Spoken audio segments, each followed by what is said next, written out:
me, Diane Knoll from Cascadia Therapy Services, and this month's topic for my vlog is going to be about skin picking. This is a topic that I can say I know a lot about because I am guilty of it myself. I like to pick skin on my fingers, I like to pick my nails, I even pick my lips sometimes, so it's definitely something that I have experience with and can relate to. And so when we talk about skin picking and sensory issues, the best way to help with this is to give your hands something to do to keep them busy so that they're less likely to go after and pick those scabs, pick that dried skin, and that sort of thing. So, and the other part that's important about this is that when we pick and pick and pick, what usually tends to happen is we start to bleed a little bit and then we run a risk for infection. So there is a reason why we want to work on not picking all the time. It's for hygiene reasons, right? As well as just keeping your body healthy and safe. So when I go through the list of the different things I have, the first thing I really love for this is their putty. So this is scented putty. This one has a lavender calming scent. So it's kind of nice. You get that added sensory bonus of lavender, which is a calming smell. And again, you can squeeze it, you can pull it, you can hide things in it and pull them out. So it is really a nice stress reliever, and it feels good to do. The one thing about putty that I want to always tell people is be very careful about where you leave it. If you leave it on any surface that's a fabric surface, it's going to sink into the fabric, and then it's going to be really hard when you come back in an hour and try to get it out. It gets kind of stuck in there. It's also not good for hair, so keep it away from your hair. Don't let it stick to your hair because it's going to be about the same issue as if you had gum in your hair. So this is my lavender thinking putty. There are many different scents out there and many different kinds of putty. Again, this is just my personal favorite, so I wanted to share it with you. So that is putty. The next thing I'm going to show you are called Bunchems. They look like this. And here's just a couple ones that are hooked together right now. They're basically kind of like little Velcro balls. So there's little hooks on the end of these and they can stick to each other and you can get as many as you want.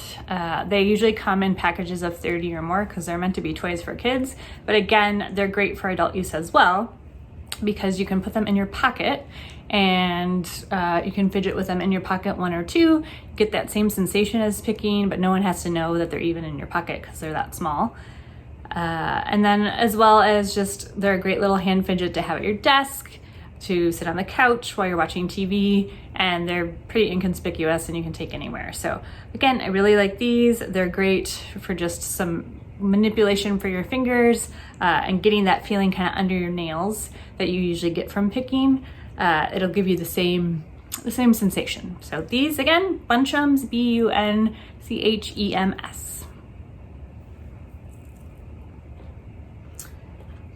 My next favorite tool that I'm going to show you is a little sensory brush. Again, there's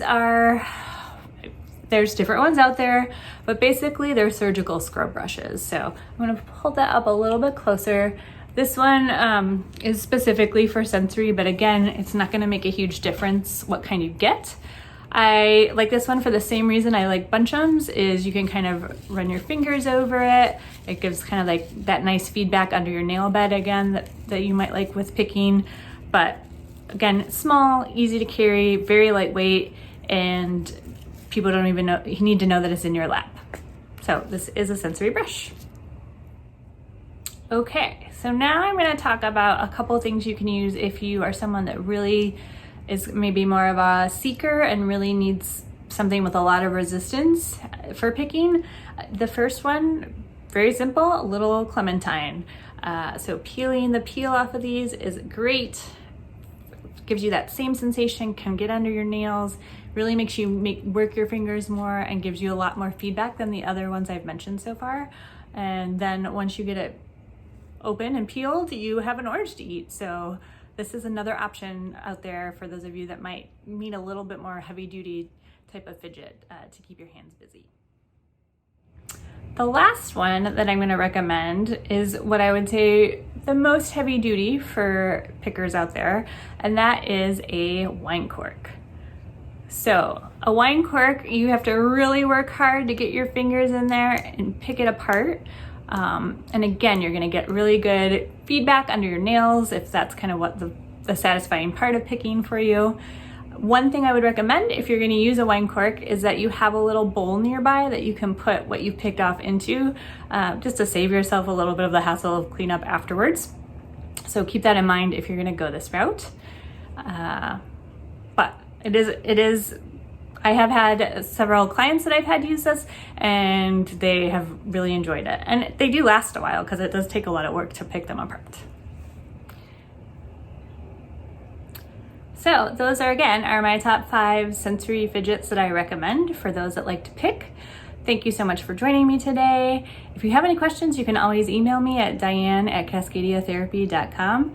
And you can also find all the products that I recommend here on my website under sensory products. So again, until I see you next month, thanks again for joining me and take care.